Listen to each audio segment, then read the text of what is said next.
My name is Dayle, and I'm calling from Philadelphia, Pennsylvania. Okay, give me your take on everything.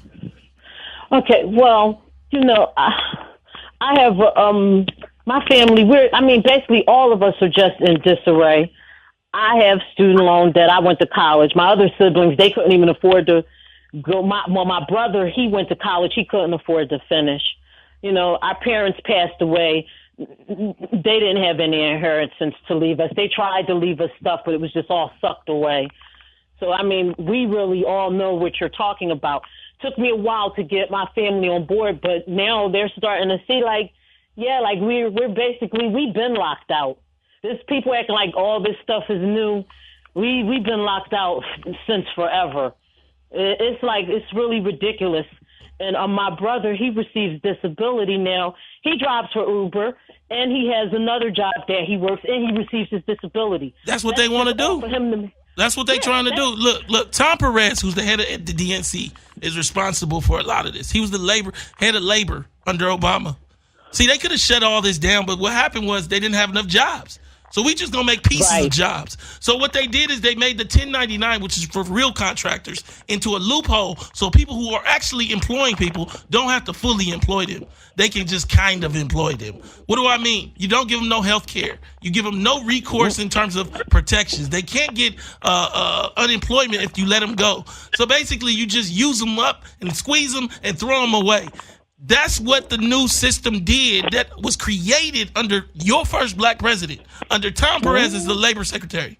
It created a new system where we have a servant economy. What do you think is going to happen to you and your kids as we go forward? You don't think that we're going to be a servant class? See, that's why this is important. Repositioning American descendants of slavery that built this country from the bottom to the top.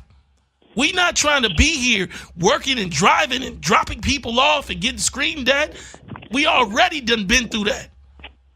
Last thing you want to say to the audience? I got to take another call. You're absolutely right. Me and my husband, we got together and we thought we was going to have this beautiful family, but we realized we have a family, like Yvette was saying, why she doesn't have kids. We can't really afford to raise these kids.